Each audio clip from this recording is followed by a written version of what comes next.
माया एक बहुत ही होशियार और सुंदर लड़की थी। माया का अपनी बीमार माँ के सिवाय इस दुनिया में कोई और नहीं था। माया की माँ को कैंसर था, इसीलिए माया बच्चों को ट्यूशन पढ़ाकर घर का खर्च चलाती थी। वो अपनी बीमार माँ के लिए दवाई गोली का इंतजाम किया करती थी। एक रोज माया मंदिर में भगवान से बोलती है, भगवान जी, आप तो जानते ही हो कि मेरी माँ को कैंसर है, इसीलिए उनका ऑपरेशन करना बहुत जरूरी है और ट्यूशन के पैसे से तो बस घर का खर्च ही चल पाता है। भगवान जी प्लीज कुछ कीजिए ना कि मेरी किसी बड़े अच्छे से स्कूल में टीचर की नौकरी लग जाए। माया मंदिर में भगवान की मूर्ति के सामने ऐसे बोल ही रही होती है कि तभी माया को विकासपुर के मॉडर्न स्कूल के प्रिंसिपल सर का फोन आता है। हेलो माया जी, मैं विकासपुर के मॉडर्न स्कूल का प्रिंसिपल बोल रहा हूँ। आप कल से स्कूल ज्वाइन कर सकती हैं, तो प्लीज टाइम पर स्कूल आ जाना। ये खबर सुनते ही माया खुशी से झूमने लगती है। अरे वाह भगवान जी, आपने तो मेरी सिलेक्शन सीधे विकासपुर के मॉडर्न स्कूल में करा दिया। फिर अगले ही दिन माया टाइम पर स्कूल पहुंचती है। माया जी, आपको 12वीं क्लास के बच्चों को पढ़ाना है जो कि बहुत ही शरारती हैं। छोटे बच्चों को तो शरारत करने पर डांट कर चुप कराया जा सकता है, पर बड़े बच्चों को डांट कर चुप करना बहुत ही मुश्किल काम है। सर आप चिंता मत कीजिए, मैं सब संभाल लूंगी। ऐसा बोलकर माया 12वीं क्लास में जाती है और देखती है कि सभी बच्चे आपस में बातें कर रहे हैं। गुड मॉर्निंग स्टूडेंट, मैं आपकी न्यू टीचर माया हूँ और अब से मैं ही आपको पढ़ाऊंगी। स्टूडेंट विक्रम अपने दोस्त जीवेश से बोलता है, यार ये लड़की हमारी टीचर है। अरे मुझे तो ये टीचर कम स्टूडेंट ज्यादा लग रही है। कुछ भी कहो, टीचर जी हैं बड़ी खूबसूरत। ऐसे बोलकर दोनों जोर जोर से हंसने लगते हैं। तुम दोनों आपस में क्या बातें कर रहे हो जो तुम्हें इतनी हंसी आ रही है? टीचर जी, आपको हमारी बातों पर दिलचस्पी दिखाने की जरूरत नहीं है, बल्कि आपको तो हमें बढ़ाने में दिलचस्पी दिखानी चाहिए। जीवेश की बात सुनकर क्लास के सभी बच्चे जोर जोर से हंसने लगते हैं। माया को ये देखकर बहुत गुस्सा आता है। माया अपने मन में बोलती है, अभी इन बच्चों पर गुस्सा करना ठीक नहीं होगा। ऐसा बोलकर माया बच्चों को पढ़ाना शुरू कर देती है कि तभी वे देखती है कि जीवेश का ध्यान पढ़ाई पर नहीं है। ये देखकर माया को बहुत गुस्सा आता है और उससे बोलती है, जीवेश, क्या तुम्हें पता नहीं कि स्कूल में स्टूडेंट को फोन लाना अलाउड नहीं है? तुम स्कूल में पढ़ने आते हो या फिर गेम खेलने? अब ये फोन तो तुम्हें नहीं मिलने वाला। आप इस स्कूल में अभी नई आई हो ना, इसलिए मुझे नहीं जानती हो कि मैं जीवेश मल्होत्रा, रविंद्र मल्होत्रा का बेटा हूँ। मेरे डैड इस शहर के बहुत बड़े और नामी बिजनेसमैन हैं। अगर उन्हें पता चला कि आपने मेरा यानी कि जीवेश मल्होत्रा का फोन छीना है, तो आप गई काम से। तुम किसी के भी बेटे हो, ये फोन तो तुम्हें अब नहीं मिलेगा। यार मैडम जी बहुत सुंदर है तो रौब तो दिखाएंगे ही, और अभी तू शांत रह, इस माया को बाद में मजा चखाएंगे। अगले दिन माया स्कूल जाती है और अपनी क्लास में जाकर देखती है कि सभी बच्चे बहुत शोर मचा रहे हैं। 12वीं क्लास, ये कितना शोर मचा रखा है तुम लोगों ने। और जीवेश, तुम्हारे पास ये फोन कहाँ से आया? टीचर जी, आपको क्या लगा आप मुझसे मेरा फोन छीन लोगे तो मैं स्कूल में फोन नहीं ला पाऊंगा? आपने मुझसे मेरा एक फोन छीना तो देखो मैं आज दूसरा फोन ले आया। वैसे मैम आज आप एकदम मस्त लग रही हो, जरा मेरे साथ मेरे न्यू फोन में सेल्फी तो खिंचवा लो। यार विक्रम, तू भी आजा, हम साथ में सेल्फी खिंचवाते हैं।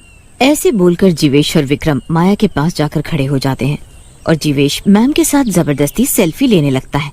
ये देखकर माया को बहुत गुस्सा आता है और वो गुस्से में जीवेश और विक्रम को गाल पर एक जोरदार थप्पड़ मार देती है। ये देखकर क्लास के सभी बच्चे जीवेश और विक्रम पर जोर जोर से हंसने लगते हैं। माया जीवेश से उसका फोन लेकर प्रिंसिपल सर को दे आती है। मैम, आपने मुझे थप्पड़ मारकर अच्छा नहीं किया, अब देखना मैं आपका क्या हाल करता हूँ। जीवेश, मैम को अभी कुछ भी कहना ठीक नहीं होगा, इसे तो हम बाद में सबक सिखाएंगे। कुछ ही देर में स्कूल की छुट्टी हो जाती है। सभी बच्चे और टीचर स्कूल से घर जाने के लिए निकल जाते हैं।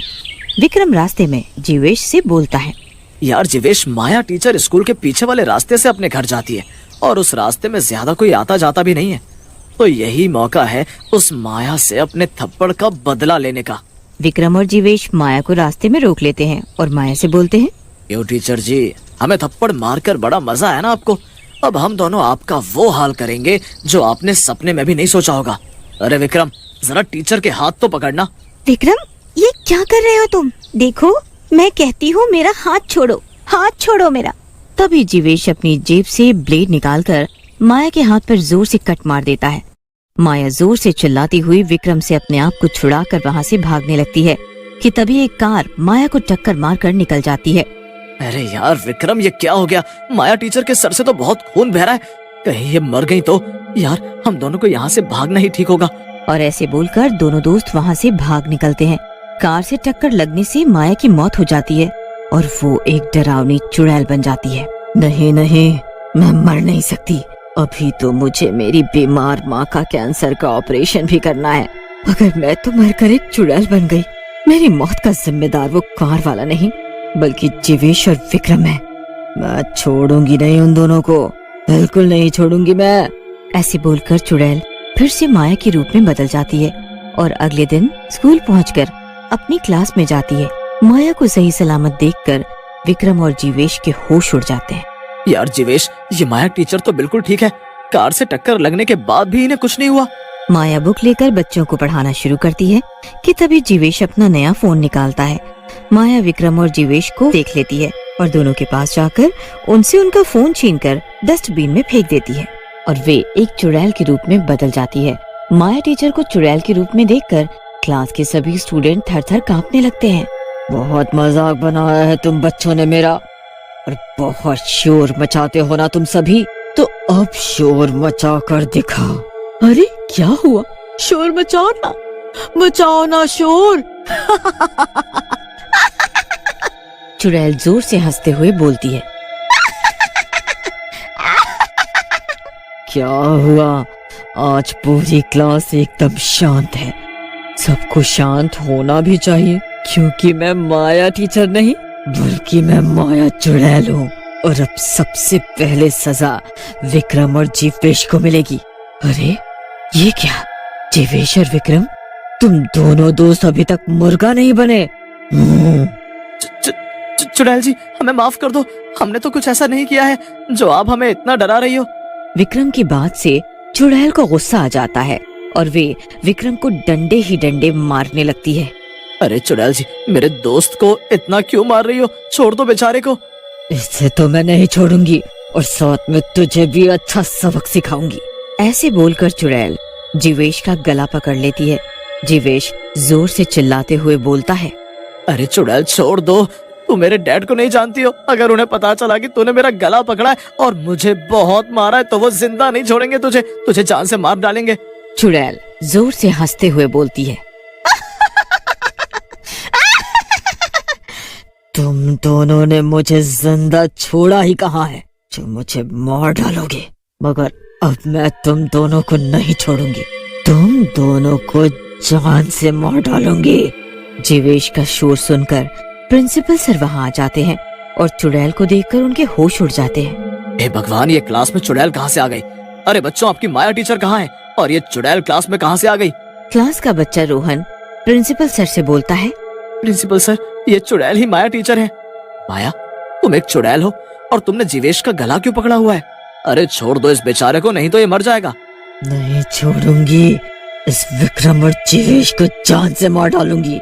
इन्हीं की वजह से मैं चुड़ैल बनी हूँ। फिर चुड़ैल प्रिंसिपल सर को सारी बात बताती है। ये क्या किया तुम दोनों ने?